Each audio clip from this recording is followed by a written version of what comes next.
Odinaka sat in the middle of the crowded market, a pitiful sight to behold. People stared at him with a mix of disgust and pity. Odinaka was eating his own defecation and running around raving mad. This happened every Nkwo market day. The young man would go crazy in the village every time it was Nkwo market day. He was cursed, and also most nights, while others slept soundly, he would be running around the whole village, screaming that monsters were chasing him. He was very miserable, and during any sane moments he had, when the madness was not disturbing him, people would flock around him, demanding he pay back the money he owed them. Odinaka's life was terrible, and he had thought of killing himself many times. On this particular day, he made up his mind to do so. He climbed the tallest mountain in Umuoji village and jumped. As he landed, his body was intact. Frustrated, he immediately saw evil spirits laughing at him, telling him that he could not kill himself, that they would never allow him to die until he paid his debts. Odinaka shouted and cried, "Biko Balaram, please forgive me," he shouted. How did Odinaka get himself into this miserable situation? Sit back and enjoy the story of Odinaka, the man who borrowed money from everyone in the village, including the evil spirits.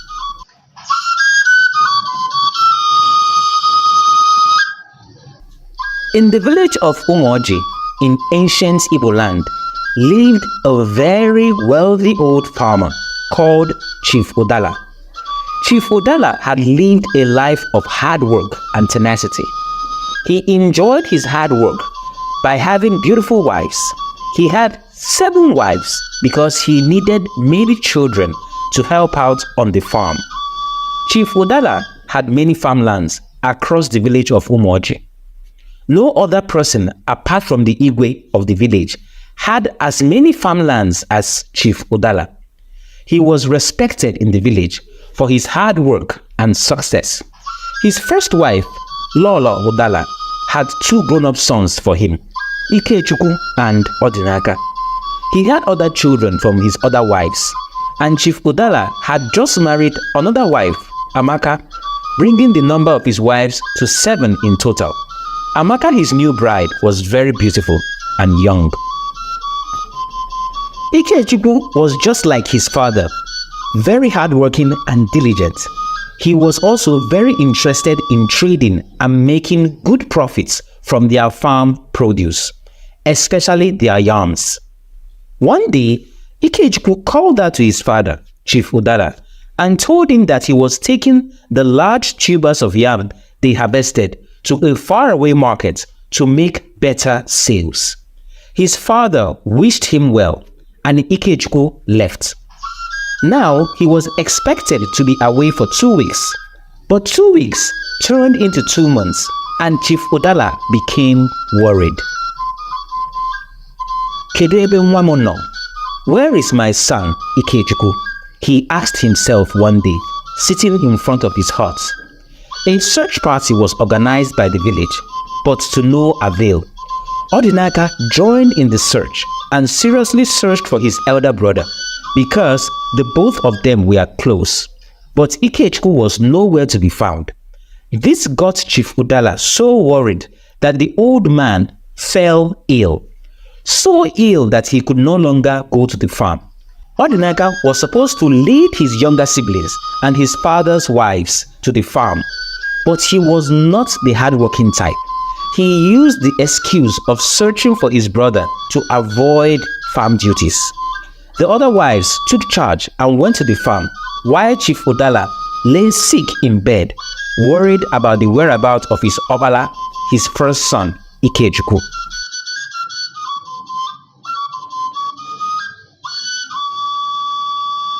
Instead of Odinaka stepping up to take on the role of leadership and guiding his younger siblings to the farm, He preferred to spend his days in the local bars, indulging in palm wine. Odinaka was a chronic womanizer, renowned for his charm and wit. He was handsome, with a chiseled jawline, deep-set eyes that twinkled with mischief, and a broad, infectious smile. His charisma made women flock to him, but the problem was that he had no money. Chief Udala, despite his wealth, managed his resources frugally and believed in the virtue of hard work. He did not give his sons any money freely. They had to earn whatever they had. Odinaka, lazy and lackadaisical, was not interested in earning his keep.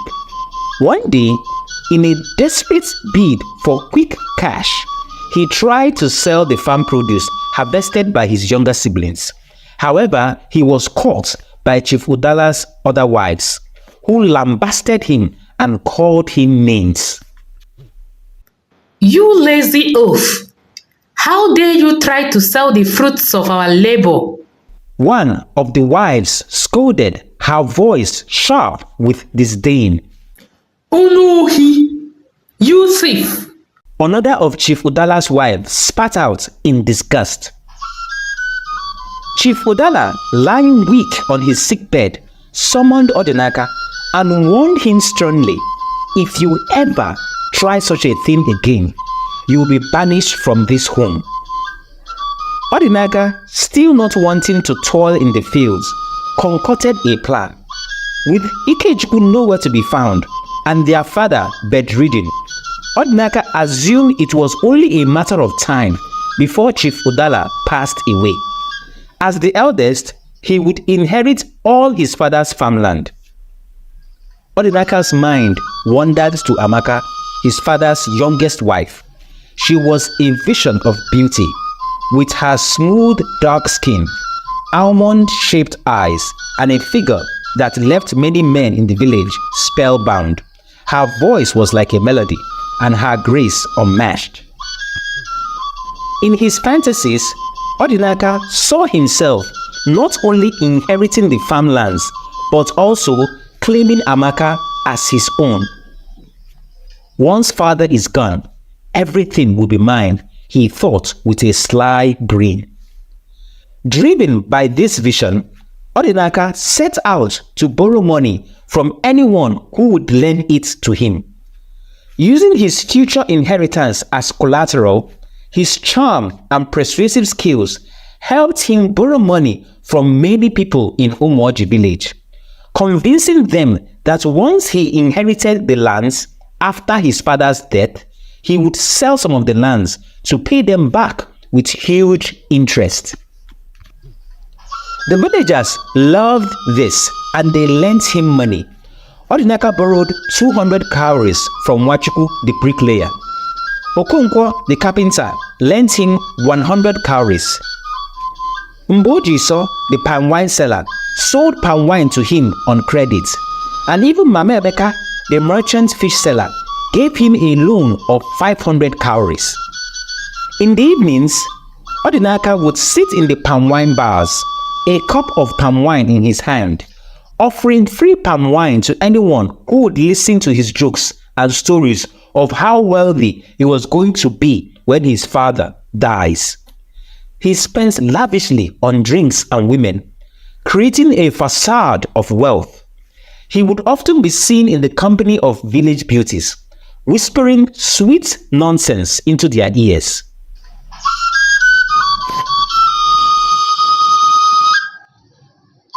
"You are looking radiant tonight, Amaka," Odinaka would say whenever he encountered Amaka, his father's new wife, his eyes lingering on her seductive figure. Amaka would smile politely, aware of his intentions, but maintaining her dignity. She was well aware of Odinaka's reputation, yet there was something about his confidence that intrigued her. Odinaka had borrowed money from almost everyone in the village. The villagers were wary and exasperated by his constant demands. They got tired and bored with his sweet tongue, and refused to lend him another cowrie. Desperate for more money to sustain his lavish lifestyle, Odinaka visited a native doctor, a mischievous spiritualist known for his cunning ways. The native doctor, sitting cross-legged in his dimly lit hut, listened to Odinaka's plea. "Biko, help me," Odinaka begged. "Ask the gods if they can lend me money. I will pay back tenfold once I inherit my father's lands."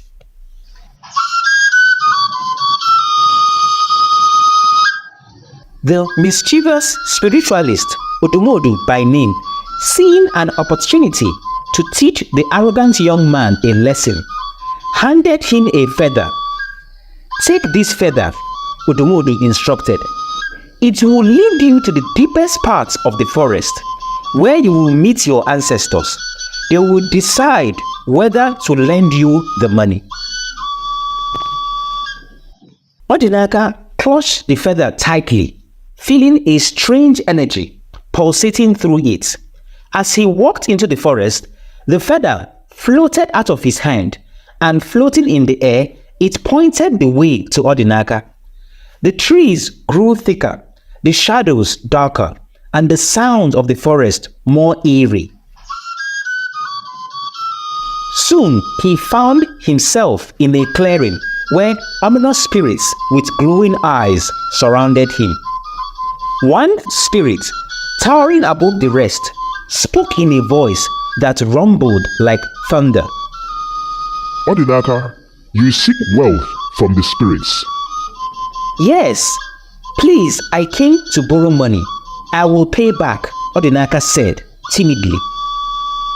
The spirits laughed hysterically.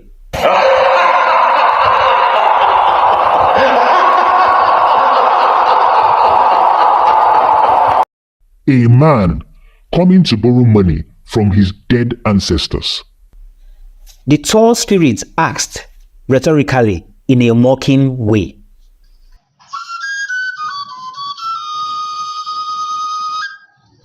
"Well, here is a bag of cowries. You must pay it back in 1 year's time or face the dire consequences," the spirit said to him in a stern voice. Odinaka accepted the bag eagerly, believing that in 1 year his ailing father would be dead and he would inherit all the lands. The spirits vanished, leaving Odinaka alone with the enchanted bag of cowries. To his amazement, no matter how much he spent, the cowries in the bag never depleted. It was as if the bag was inexhaustible. With newfound wealth, Odinaka spent money like water.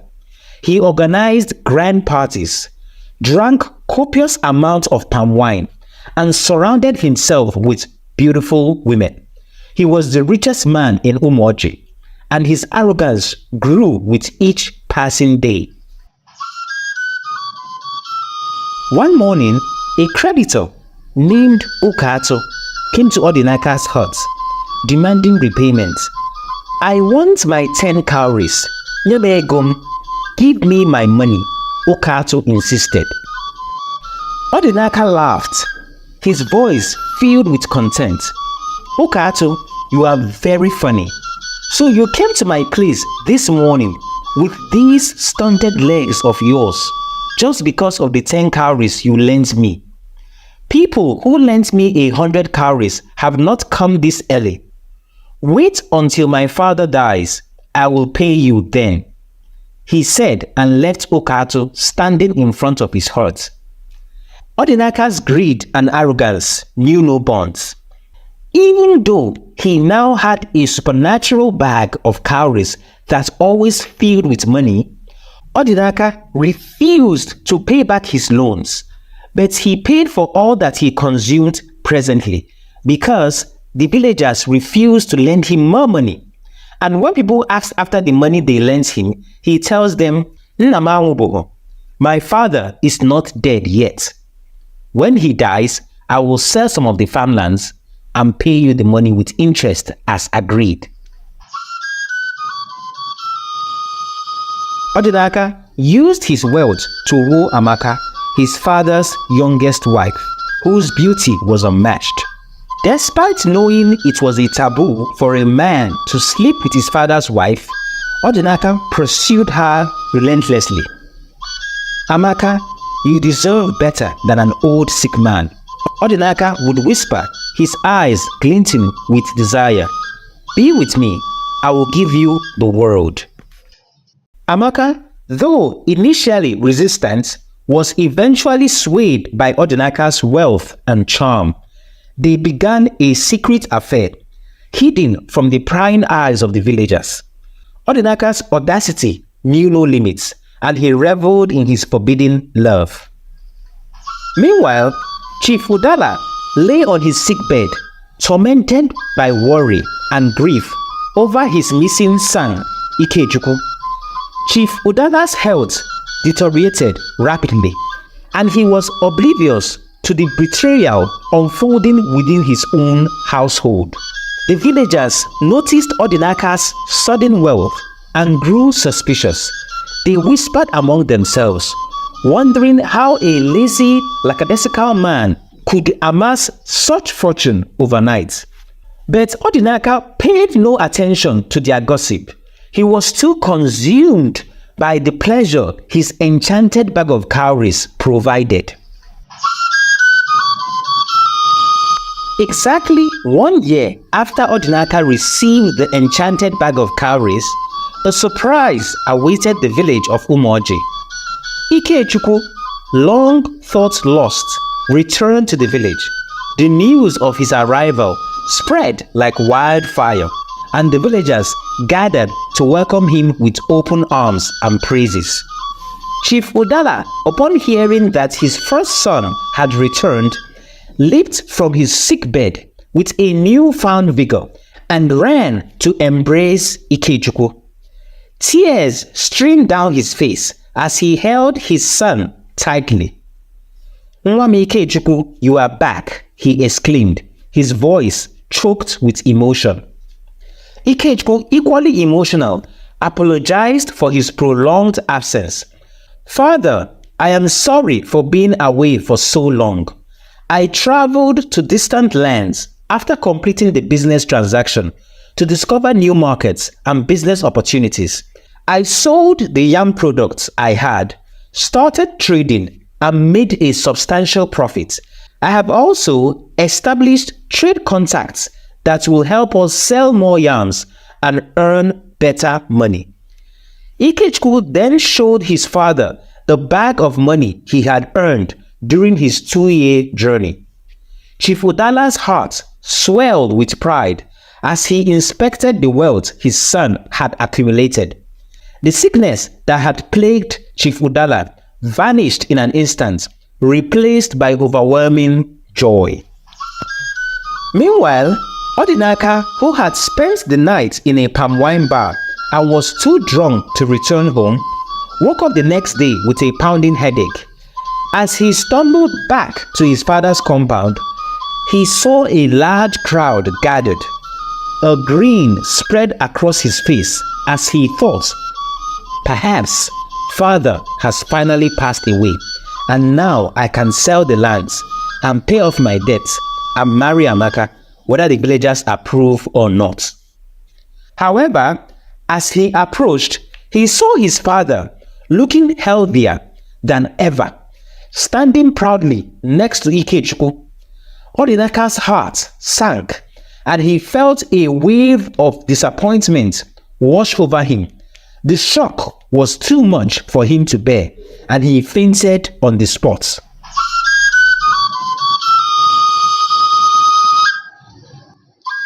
When Odinaka regained consciousness, he found himself lying on a mat with Ikechukwu sitting beside him. The two brothers were alone. "Odinaka," Ikechukwu began, his voice heavy with disappointment. "Why did you faint upon seeing me? Was it out of joy, or because you have borrowed money from everyone in the village, thinking you would inherit all father's lands?" Odinaka's eyes filled with tears as he realized his predicament. Ikechukwu, I didn't know what else to do, he stammered. I am so disappointed in you, Odinaka, Ikechukwu said, shaking his head. Go and find a way to pay your debts. I am alive. Father is alive. And we are not selling any land to pay for your foolishness. Odinaka wept bitterly as Ikechukwu walked away, leaving him to ponder his fate. The next day, his troubles escalated further. The mischievous native doctor, Odumodu, who had given him the feather, arrived at the compound, seeking Odinaka. Panic-stricken Odinaka ran and hid inside a large clay pot at the back of the compound.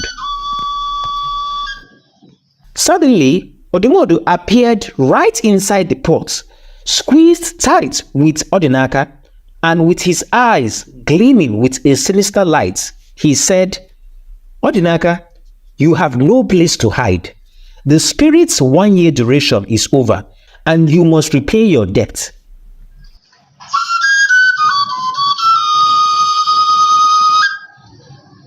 Odinaka trembled with fear as Odumodu vanished, leaving him alone in the clay pot. The weight of his foolishness and arrogance bore down on him. How could he possibly repay all the people he owed money to? And worse still, how would he settle his debts with the spirits? The once jovial and carefree Odinaka now faced the harsh reality of his actions. The year had come full circle, and the time of reckoning was upon Odinaka.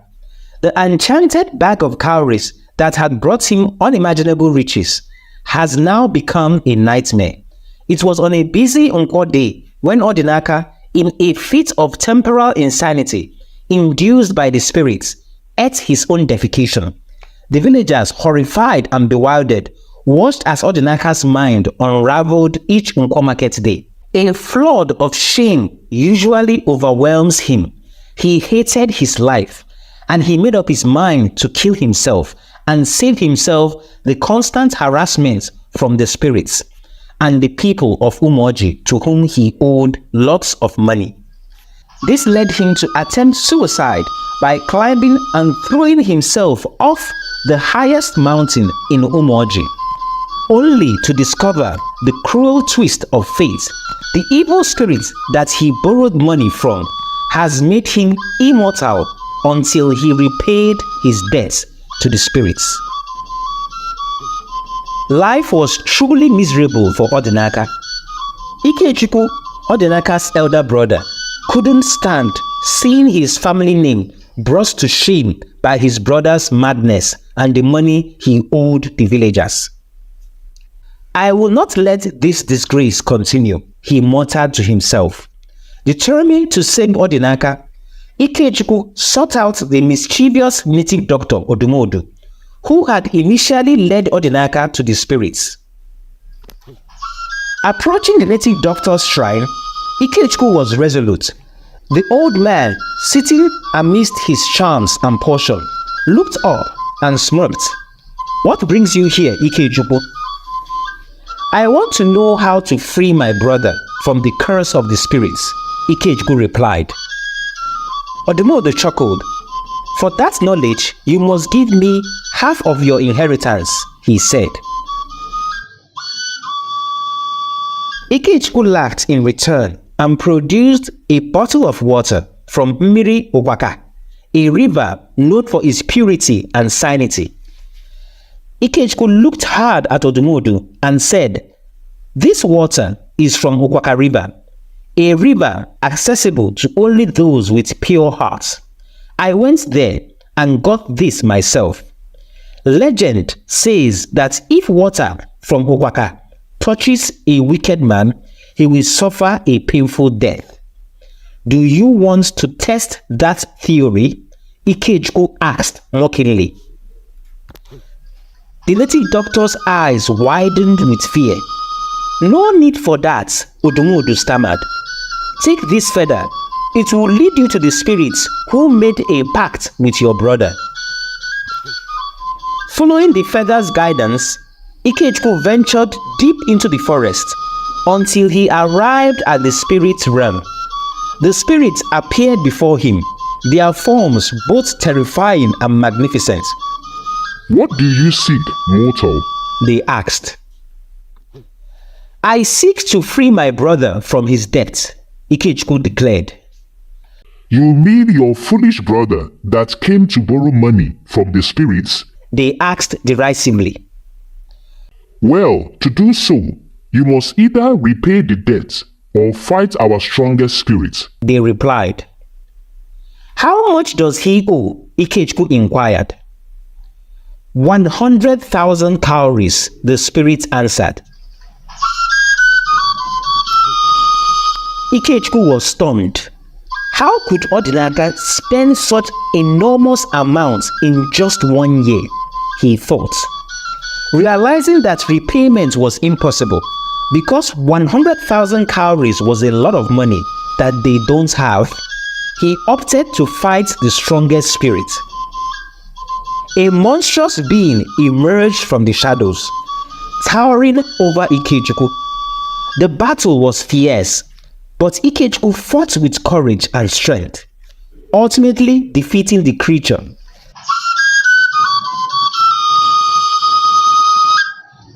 The spirits, impressed by his strength, offered him a bag of cowries if he would agree to fight his own Chi, the personal god believed by the Igbos to reside within every human being. As Ikechukwu pondered the offer, he recalled his father's proverb, a man would be foolish to fight his Chi. It had always been a figurative warning, but here it was literal. Ikechukwu looked at the spirits and declined. I have come to free my brother, and I have done so. Let my brother live in peace. The spirits, though disappointed, admired Ikechukwu's wisdom. You have indeed paid your brother's debt, they said. Go, your brother is free from us.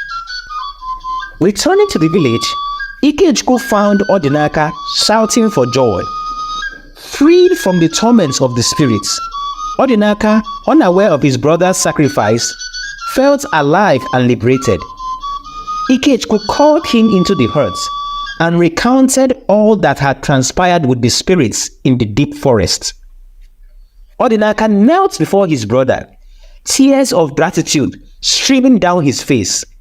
Daalụ nwanne m, thank you, my brother. I don't know how to repay you. I have helped you with the spirits, but you must help yourself in the physical world, Ikechukwu replied sternly. Our farm at Umudim in the next village is yours to cultivate. You will work there alone, and I will sell the yams that you harvest to repay the villagers you owe money. Also, the atrocity you committed with Amaka, our father's wife, is a grave taboo. You must stay in Umudim until father finds it in his heart to forgive you. Odinaka cried, but accepted his fate. Determined to change his life for the better, he packed his bags and set out for Umudim. As he walked the lonely road, feeling dejected, a sweet voice called out to him. It was Amaka running towards him. She ran and stood close to him and said, I have no place in your father's house anymore. She said, tears in her eyes. He has sent me away and asked for my bright price to be returned. I don't know what the future holds, especially now in my condition. She placed her hands on her belly, and Odinaka understood. Placing his hand on her shoulder, he said, we will face this together.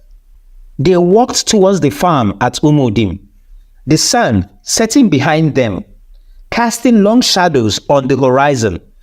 As the day faded into the night, a sense of hope and determination filled the air, for even in the darkest of the times, the dawn of a new beginning awaited.